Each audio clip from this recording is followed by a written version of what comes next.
Hey everyone, Nigel and Luke here, and welcome to another edition of Crimes of the Week International.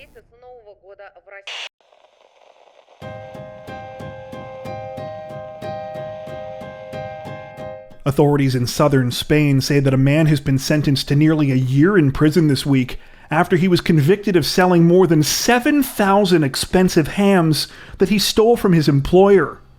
According to reports, the unidentified man stole the hams while working at a curing warehouse in the Spanish province of Huelva. He took them over the course of 6 years between 2007 and 2013, after which he apparently used a messenger service to sell them to customers. According to local police, though the quantity of the hams the man took was staggering, the quality of the items was no joke either. Apparently, the company that the man worked for specialized in a specific regional variety of ham called jamón de Hamburgo, one of only a handful of varieties that has been granted a prestigious designation of origin status.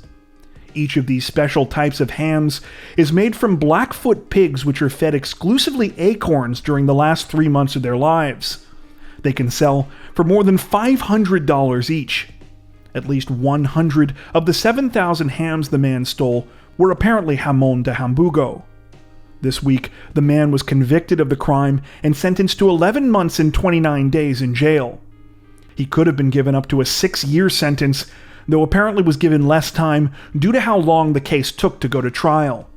He and his wife, who was also convicted as an accomplice, must additionally pay back the employer the hams were stolen from for their losses, an amount that has been calculated to be roughly $547,000.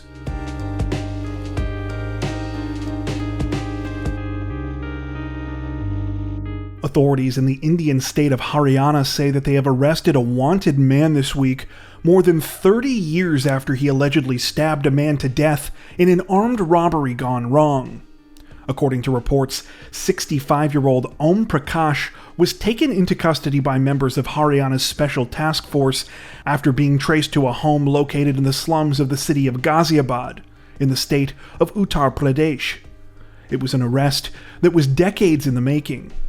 The incident reportedly began back in January of 1992, when a then 34-year-old Prakash and an accomplice tried to rob a man who was traveling on a bike. However, the man resisted, and Prakash and the other suspect allegedly stabbed him to death. When local villagers noticed what was happening, they ran after the two attackers, but only the accomplice was caught. He apparently spent between 7 and 8 years in jail, while Prakash went on the run. Even before the fatal armed robbery, Prakash was apparently no stranger to law enforcement. After being dismissed from his job as a truck driver in the Signal Corps of the Indian Army in 1988 for being absent from duty for multiple years, he was involved in several other robberies and thefts in Haryana. Authorities now say that during his first couple years after the stabbing, Prakash took shelter in temples in multiple states in the southern part of the country. Eventually he returned to the north, but instead of going back to his home state, he settled in Ghaziabad. It was here that he began a new life, even obtaining a set of official government documents under his new identity. Police say that Prakash kept busy in his time as a fugitive. He found work driving trucks, ran a business selling and renting consumer video equipment, and even found time to do small roles as an actor in 28 local movies. In 1997, Prakash got married to a woman named Rajkumari, and ended up having 2 children who are now 21 and 14 years old. Police say that the family had no idea about the alleged murder Prakash had committed. This isn't to say that the family thought he was a saint, though. Far from it, apparently. From the start of their marriage, Rajkumari said that it was obvious that Prakash was hiding things from her. However, she believed that she had discovered her husband's secret when his other wife came knocking at their door a few years after they got married. It turned out that Prakash had left behind an entire other family when he had fled Haryana in 1992. Rajkumari said that as time went on, Prakash began to disappear for longer and longer periods of time. His excuse was that he needed to be on the road as a trucker. However, she always believed that he was visiting his other family. According to police, the reason it took so long to find Prakash was because police records are mostly not digitized in the country, and at the time he allegedly committed the murder, police forces were not in the habit of sharing information across state lines. It wasn't until 2020, when Haryana's Special Task Force was formed, that Prakash's case was seriously re-examined. He was put on a most wanted list, and a cash reward was offered for his arrest. The major break in the case came a couple of months back, when police visited Prakash's old village and asked people about him. Several said that they had heard rumors that he was living somewhere in Uttar Pradesh. They were eventually able to track down a phone number, which not only led them to an address, but also to the government documents Prakash had managed to obtain when he created his new identity. It turned out that he had used he and his father's real names in the paperwork. Prakash was arrested after a week-long stakeout of where he was living in Ghaziabad. Apparently, it still took a little time to confirm his identity, because the only thing investigators had to work off of was a 30-year-old photograph. At the time of this recording, Prakash remains in police custody, though authorities say they still have a long way to go before obtaining a conviction. The evidence against him is now 3 decades old, so detectives say it will take some time to build a case against him.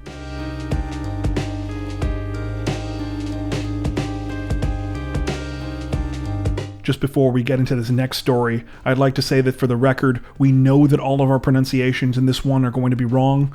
We did our best to look up the names of all of these places, including by watching a number of police and news reports, but unfortunately, they were all way too general and didn't include the names of the specific places we were looking for. If you want to help us out for next time, feel free to include the proper pronunciations in the comments section below. Thanks. Authorities on Scotland's Isle of Skye say that 1 man is dead this week and 3 others are injured after a series of attacks believed to be committed by the same 39-year-old man. According to reports, the incident began just before 9 a.m. on August 10th, when police received a call about an attack in the village of Tarskaveg on the island's Slate Peninsula. They arrived to find a 32-year-old woman who had been stabbed. She was subsequently airlifted to a hospital in Glasgow. Roughly 30 minutes later, authorities received a second call, this time about a gun being discharged at a property in the village of Saseg, less than 10 miles away. They arrived to find a 47-year-old man who was dead in his home. The terrifying events continued when police received a third call about a similar incident back on the mainland in the village of Dorney, about 30 miles northeast of the second crime scene. A gun had also been fired there, in the home of a married couple, both of whom were injured and also needed to be taken to the hospital. At some point, police managed to connect the 3 incidents, zeroing in on a 39-year-old man as the suspect. The man was arrested and also taken to the hospital with undisclosed injuries. While authorities have released almost no additional details about the terrifying attacks at the time of this recording, they have released the names of the 4 victims. The deceased 47-year-old man has been identified as John McKinnon, while the 3 injured victims have been identified as 32-year-old Rowena MacDonald and married couple John and Faye Mackenzie. It's said that Rowena is John McKinnon's sister-in-law. Most of the other details we were able to find about the case currently appear to be unconfirmed rumors. This includes reports that allege that the firearm used in the attacks was a shotgun, and that McKinnon may have been killed while trying to prevent the suspect from obtaining the weapon. Again, we should stress that these details appear to be unconfirmed, though. At the time of this recording, no information has been released about the 39-year-old suspect, his relationship to any of the victims, or his alleged motive. The situation is still developing.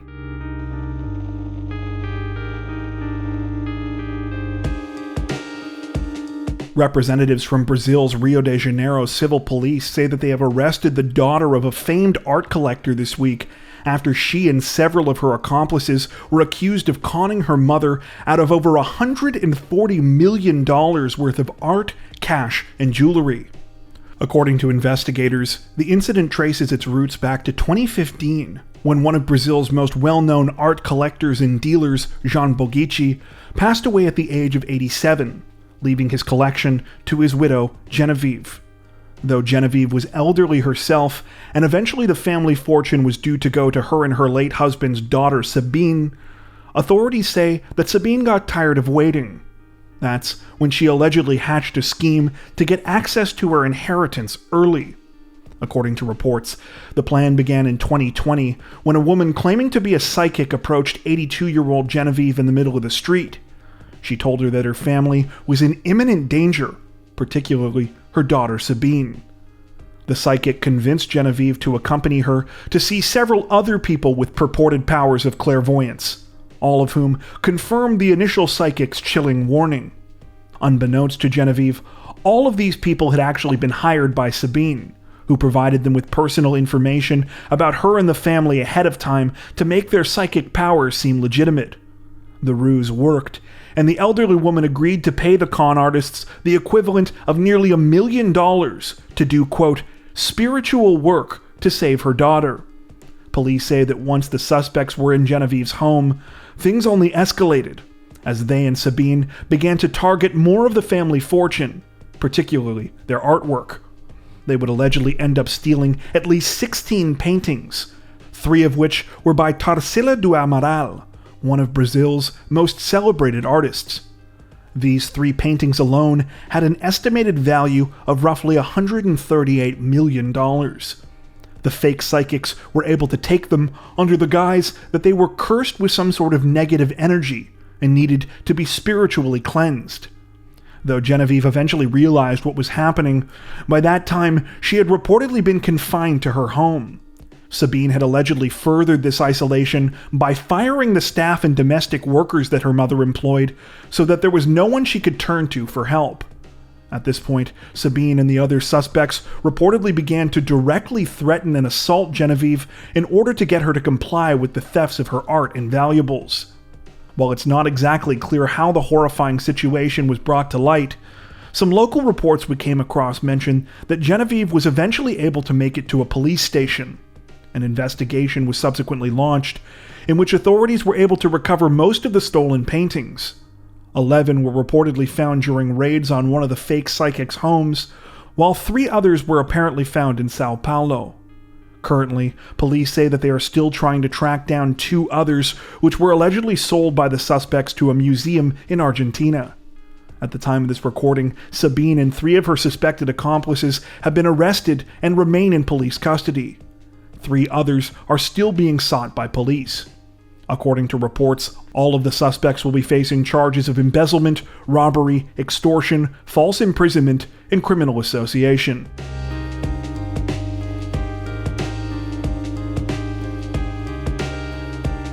Authorities in the Japanese city of Osaka say that a 22-year-old police officer has been arrested on trespassing charges this week after he was allegedly found drunkenly wandering around on the property of a local business, only to claim that he thought it was his home. According to reports, the situation took place at around 2 a.m. on August 7th, when a security guard working at a shipping company in Naniwa Ward noticed a man wandering around inside the company's distribution center. The guard was able to grab the man, who was noticeably intoxicated, and hold him until police could get there. When police arrived at the scene, they discovered that the 22-year-old suspect was in fact a fellow officer, one who worked in the neighboring city of Takatsuki. When questioned, the man said that he couldn't remember anything, and that when he walked into the distribution center, quote, "I thought I was entering my own home." Apparently, he had been drinking alone at a girls' bar in Chua Ward for about 5.5 hours before the trespassing took place. Unfortunately for the 22-year-old officer, police did not buy his excuse, saying that while his drunkenness likely explained some of his actions, he couldn't have thought that he was simply going home. They pointed out that in order to actually get on the shipping company's property, he had climbed a 3-meter-high fence. According to reports, the man has now been charged with unlawful entry.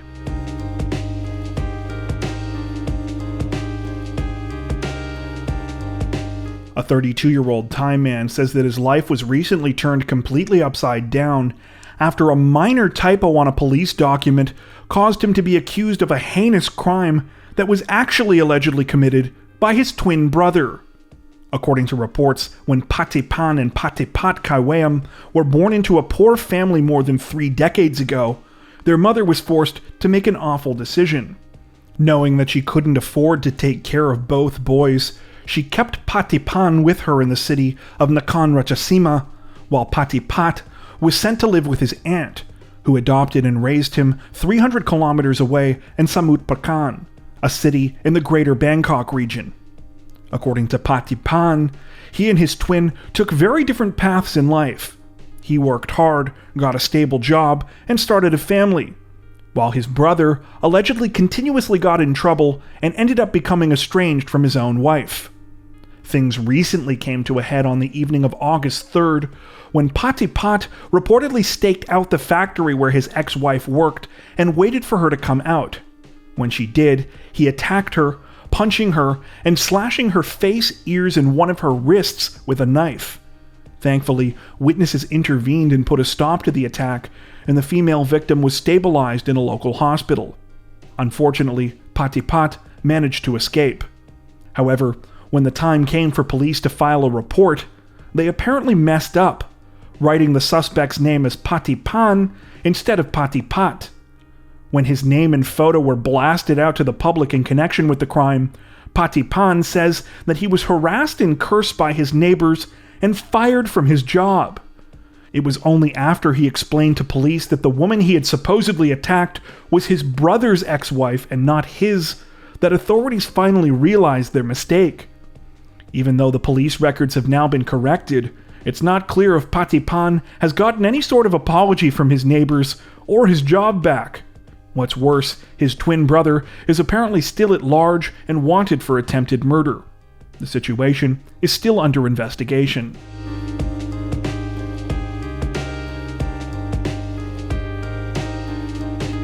Authorities in China's Jiangxi province say that 3 people are dead this week and at least 6 others are injured following a terrifying knife attack at a kindergarten.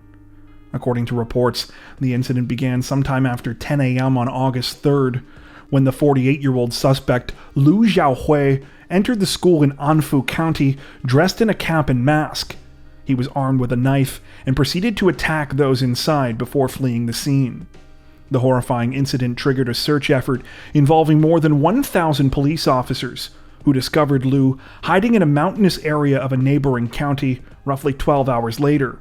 He was arrested and now remains in police custody. Though we know that 3 people were killed and 6 others were injured during the tragic attack, Chinese officials have released few other details about the case. None of the victims have been identified by name, though we know that at least one of those injured was one of the students at the school, thanks to a photo that was taken showing a police officer carrying a young boy from the building. Longtime viewers of our Crimes of the Week International series might remember that this is not the first time a Chinese school has been the target of terrible violence. According to reports, since 2010, there have been a number of these kinds of incidents, which have claimed the lives of an estimated 100 children and adults. Motives are often unclear in these cases, with many attributed simply to mental illness or to people with unspecified grudges against society.